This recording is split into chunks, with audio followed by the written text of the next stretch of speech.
Muy buenos días, muy buenas tardes, muy buenas noches. Mi nombre es Sergio Becerra, soy del grupo 3 de Ciencias de la Información, Bibliotecología y Archivística. En este momento vamos a hablar sobre la gestión documental, más precisamente con el formador José Luis Carreño Santoyo. En él vamos a ver un tema de solo documentación, gestión, recibimiento, tablas de retención y bueno, tablas de valoración, y ya lo iremos viendo conforme va pasando el video. Bueno, el primer punto del trabajo que nos envió el formador es la gestión documental. La gestión documental es un conjunto de normas y técnicas que ejercen las entidades para controlar la creación y póstuma valoración. Podría decirse que o se elimina o se guarda, dependiendo pues digamos de las necesidades que tenga la empresa, obviamente, o la entidad. Todo depende de qué porcentaje de valor tenga para la entidad pues el dicho documento. Nace desde la necesidad de tener fe de los hechos por una entidad. Entonces podría decirse que desde muy atrás se utilizaron las tablas de arcilla para representar todos los documentos o todas las actos administrativos que tenía una entidad. También veremos hojas de papiro que, bueno, no las conozco, pero pues son muy antiguas. Hablamos de los pergaminos, que es un papel más duro, más para dar un poco más de perdurabilidad a la información, y el papel, que es el que hoy por hoy conocemos, que es el más utilizado. Vamos a empezar por el proceso de gestión documental. En el almacenamiento podría decirse que es donde lo vamos a guardar. Podemos pagar para guardar un documento por X tiempo. La recuperación es la tecnología que utilizamos para, en caso de alguna pérdida, haya algún soporte, o en caso de que sean muy grandes, tengamos un soporte para poderlo buscar más rápido. Me explico, Excel, alguna herramienta que nos dé una facilidad. La clasificación. La clasificación es cómo lo organizo, qué pautas tengo yo como archivista para poder organizar en una gestión documental. La seguridad, evitar la filtración de información. En cuanto a la custodia, vendría a decirse que es casi lo mismo. La custodia es cuánto tiempo, para qué conservar un documento por tanto tiempo o por muy poco tiempo. La distribución, que cuando yo lo necesite sea puntual, que yo no tenga que esperar 20, 15 días, un mes, 2 años. No, la distribución es cuando yo necesito y con tiempo. Obviamente tienen que pasarse cartas y todo eso para que sea legal, dentro del marco legal. La creación vienen siendo leyes, igual que la autentificación. Son leyes, para poder que esto nos sea legal. Bueno, la clasificación documental. Vamos a hablar sobre clasificación documental refiriéndonos principalmente a las labores intelectuales en las cuales unos personajes ya asignados evalúan y producen una clasificación de los documentos producidos por una entidad. Entonces, cuando hablamos de clasificar, es ordenar las agrupaciones de la mejor manera. Entonces van a llegar documentos de diferentes entidades, dirección general, registro y control, bueno, muchas unidades, para ellos identificar de la mejor manera y respetar el principio de procedencia.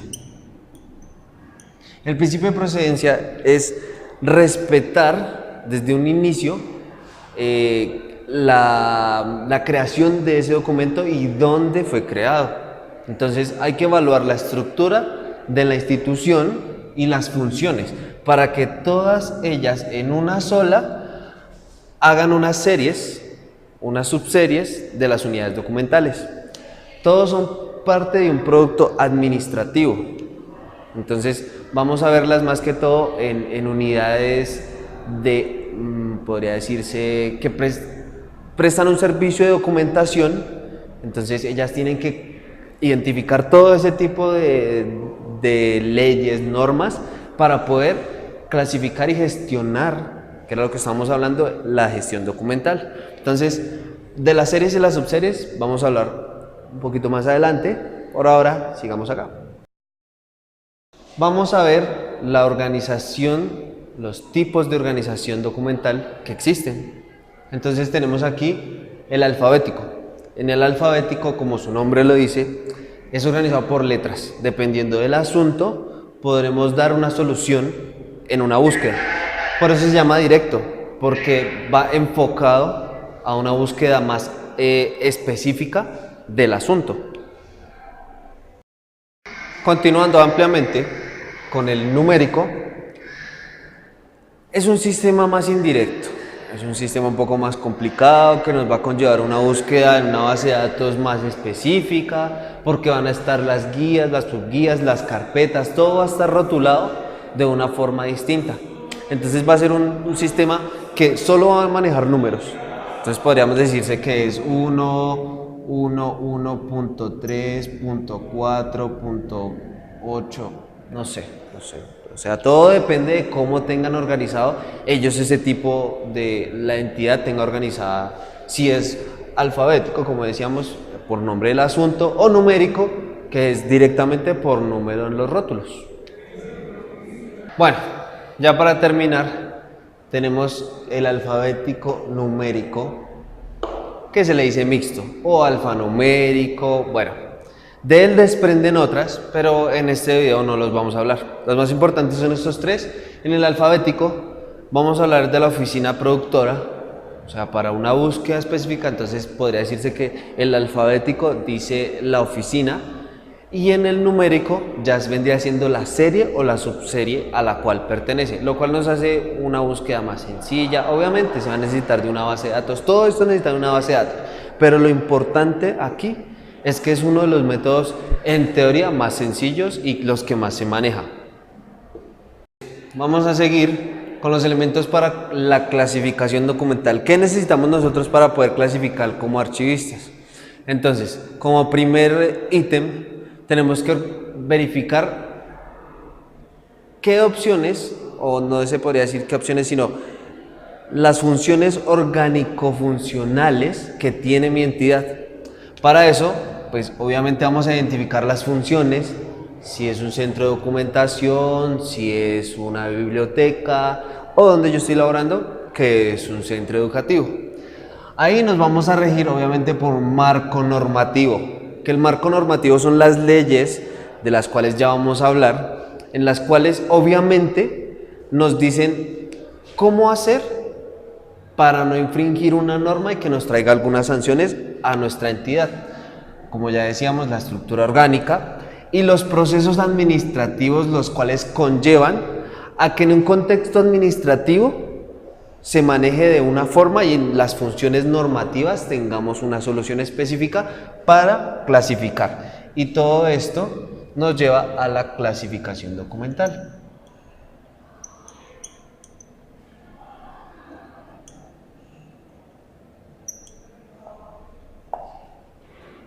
Bien, en un contexto administrativo, obviamente lo que ya estamos diciendo, las funciones, la estructura orgánica, todo depende de cómo nosotros vamos a clasificar la documentación.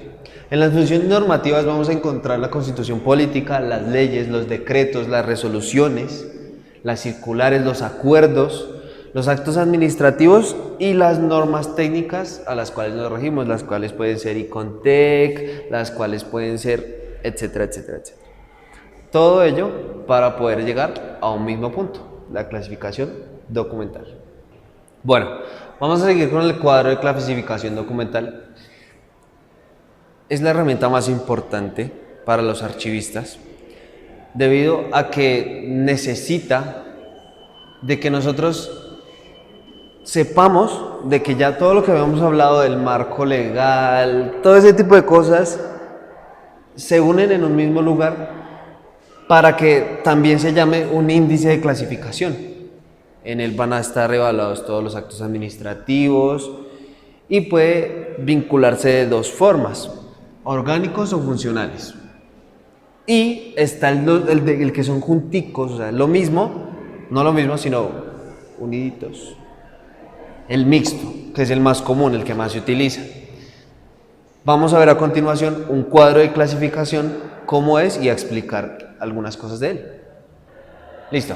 Vamos a seguir, como les contaba, a ver un cuadro de clasificación. Este obviamente es un cuadro un poco hecho a la carrera. Entonces, en el fondo vamos a encontrar el fondo documental, que me faltó aquí.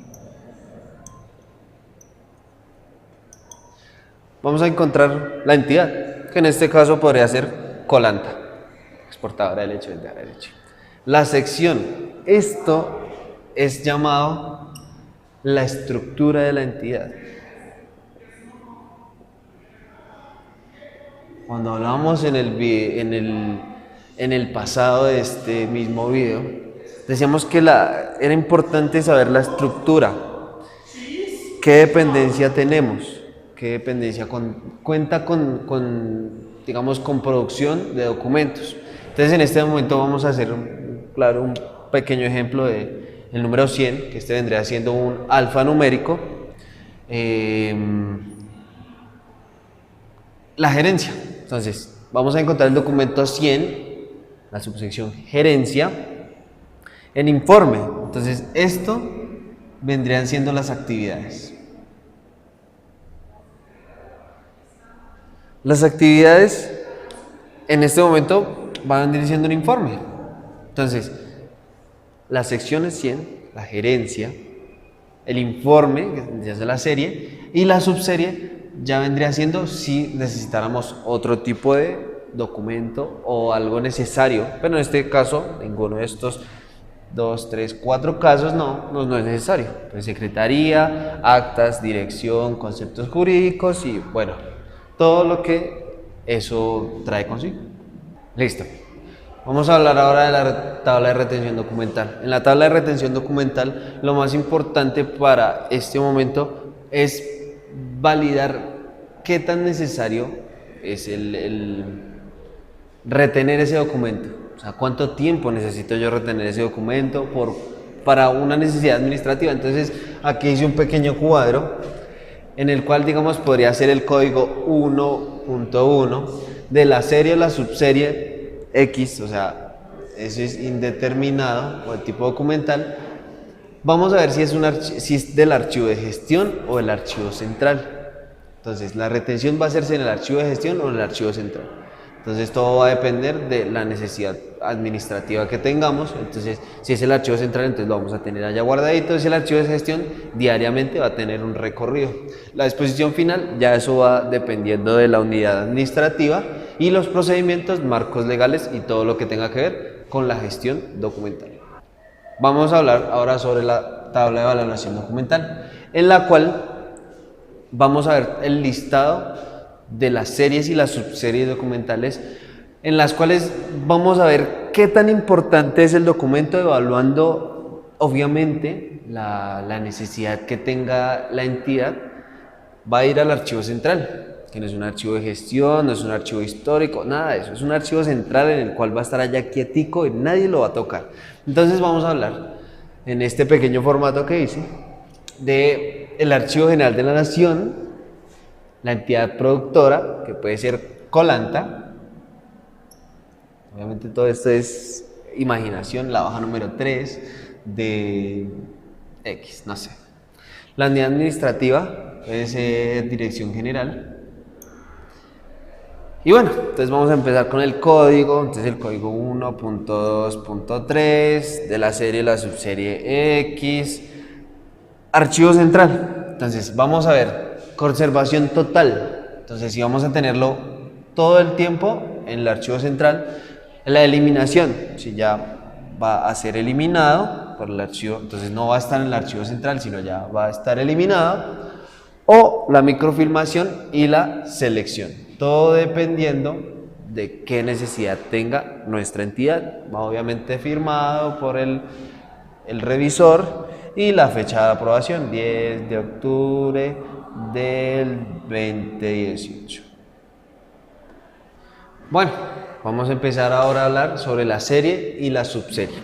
La serie es un conjunto de unidades documentales producidas por un mismo ente. Entonces están homogéneamente producidas con su clasificación, su ordenación, en un fondo documental. Todo ese tipo de cosas las vamos a ver en una serie documental. Y la subserie es el conjunto de unidades que nos integran una serie. Así de sencillo. Entonces, van a cumplir las mismas funciones de una serie, con la diferencia que van a ser una subserie integrada a la serie, que es la principal y la que más necesitamos. Bueno, para finalizar esta gran exposición que hicimos sobre todo lo que es la gestión documental, vamos a hablar sobre nuestro último tema, que son las series documentales. Es una breve explicación. En las historias laborales vamos a encontrar documentos como contratos, certificados, memorandos, constancias, llamados de atención, exámenes de ingreso y egreso y los comunicados externos que tenga la persona. Ahí vamos a encontrar toda su información en lo que tiene que ver al contrato con la entidad. Entonces vamos a ver ahora también las historias clínicas, que empiezan desde que nacemos, desde el minuto cero hasta todas las patologías, enfermedades, cosas que vayamos sufriendo conforme pasa la vida, van a aparecer en las patologías. Los procedimientos van a ser cosas que nos hacen o medicamentos que nos autorizan, las actas médicas y la condición de salud. Es algo básico, sencillo, en donde va a estar si estamos bien, si estamos mal, qué procedimientos nos deben realizar. Todo está en un mismo paquete que es para una sola persona, individual. Ya para terminar entonces están las historias clínicas ocupacionales, que es las evaluaciones médicas que nos hacen a lo largo de nuestra vida laboral, y las evaluaciones y pruebas complementarias, son las de ingreso, egreso, todo lo que tiene que ver con ocupacional. Entonces, si alguien se cae por las escaleras, entonces tiene que ir a la ARL, pedir sus certificados. Eso obviamente lo vamos a archivar en las historias clínicas ocupacionales, las cuales nos van a servir de soporte para un procedimiento. Mi nombre es Sergio Becerra y esta fue mi gran exposición.